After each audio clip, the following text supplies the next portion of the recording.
নমস্কাৰ, মই বিটুল দাস। আশা art Bitul Das YouTube চেনেলটোলৈ সকলোকে স্বাগতম জনাই আজি আৰু এটা ভিডিঅ' লৈ মই আজি এটা বিশেষ কথাত আহিলোঁ। কাৰণ আমি ৰঙৰ কাম কৰোঁ, ৰং পুটিৰ কাম কৰোঁ, আৰু আমাৰ যি কৰ্মৰাজি সেই কৰ্মৰাজিৰ বিষয়ে আপোনালোকে নিশ্চয় মোৰ ইউটিউব চেনেলটোৰ জৰিয়তে জানিছে।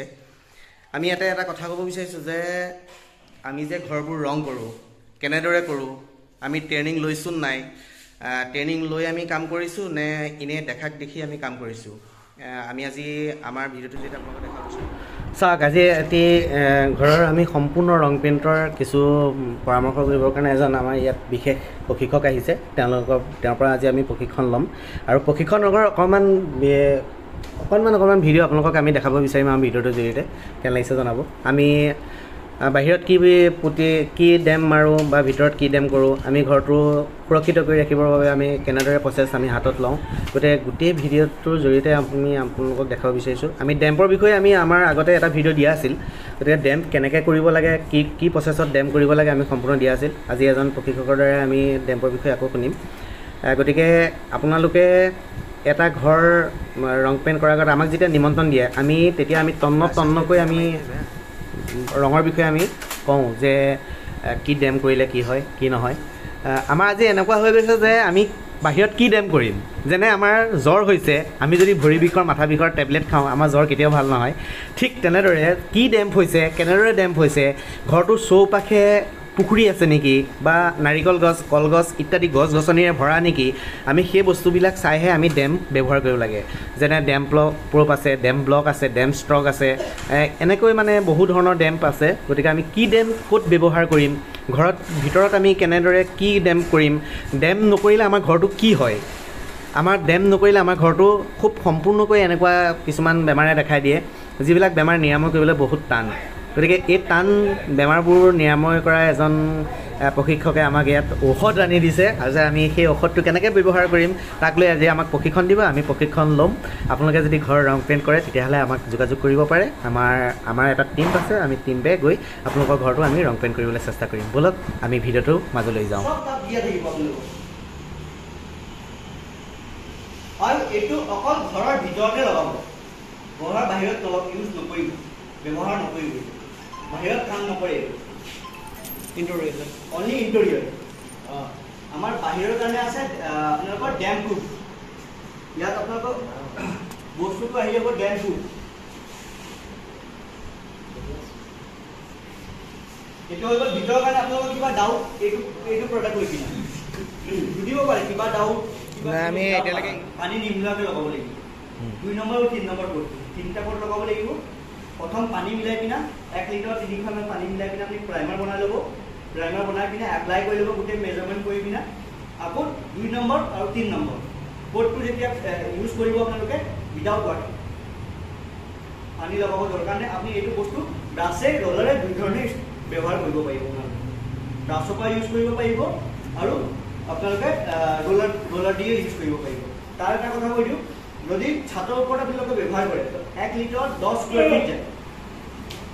ছাদখনৰ ওপৰত মেজাৰমেণ্ট কৰি পিনেহে লগাব। তাতো এটা কি আছে কেলকুলেশ্যন, যদি ৱেৰেণ্টি লাগে তো আপোনালোকক কেলকুলেশ্যন কৰি পিনে লগাব। 1 লিটাৰত 10 স্কুৱেৰ ফিট যাব, আপোনালোকক 1 লিটাৰ মেটেৰিয়েল 3 কোট লগাব লাগিব। যদি 100 স্কুৱেৰ ফিট ছাদখনৰ কিমান মেটেৰিয়েল লাগিব, 1 লিটাৰ কিমান 10 স্কুৱেৰ, কাভাৰেজ বেছি হ'ব, মানে ৰঙৰ কাভাৰেজখন বাঢ়িব, চাইনিং বাঢ়িব।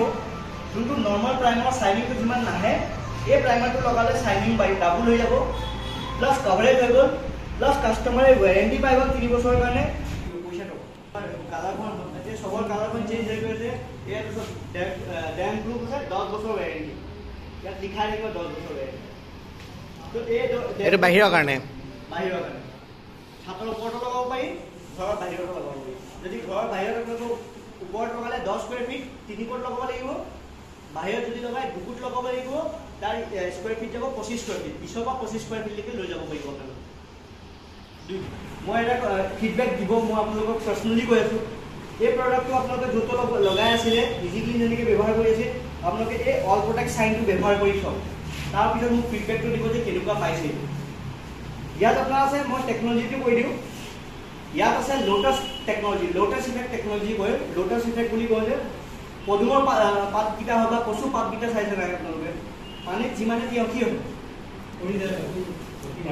পানীটো নৰয় মানে ৰখি নাথাকে সেম বস্তু ইয়াত দিয়া আছে এই পেইণ্টটো লগোৱাৰ পিছত আপোনালোকে যিমানে পানী দিয়ক ৱালত কোনোবা পানী পেলাই দিয়ক বা পানী কণ্টিনিউ পৰি আছে তাৰ ৱালৰ ওপৰত পৰি আছে অবজাৰ্ভ নকৰে সুখী নলয় নিজে নিজে নিজে নিজে তললৈ গুচি যাব যেনেকৈ কচু পাতত বাবল পানীকেইটা কেনেকৈ হয় বাবল বাবল নিচিনা হৈ যায় তেনেকৈ এই বস্তুটোৱে পেইণ্টটো লগোৱাৰ পিছত হৈ যাব ইয়াত কয় লোটাছ ইফেক্ট টেকনলজি কওঁ আমি লোটাছ ইফেক্ট টেকনলজি আৰু এটা কৈছোঁ ইয়াত ফ্ৰেগনেন্স আছে গোন্ধ এটা পাব আপোনালোকে এটা ফ্ৰেগনেন্স জাছমিনৰ চেণ্টৰ গোন্ধ আছে ইয়াত যেতিয়া আপুনি এই বাকেটখন যেনেকৈ খুলিব এটা স্মেল আহি যাব নিজে নিজে স্মেল কেমিকেল স্মেল নহয় এইটো জাষ্ট ফ্ৰেগনেন্স আছে ইয়াত সঁচাই ভাল লাগিল আমাৰ প্ৰশিক্ষক মহোদয়ক আমি ধন্যবাদ জ্ঞাপন কৰিছোঁ আজি আমাক সুন্দৰ প্ৰশিক্ষণ ইয়াতে দিলে ডেম কেনেকৈ কৰিব লাগে ভিতৰত কেনে ডেম কৰিব লাগে বাহিৰত কি ডেম কৰিব লাগে তাৰ হৈ আৰু যি ৰং পেইণ্ট কেনেদৰে কি ৰং ক'ত কৰিলে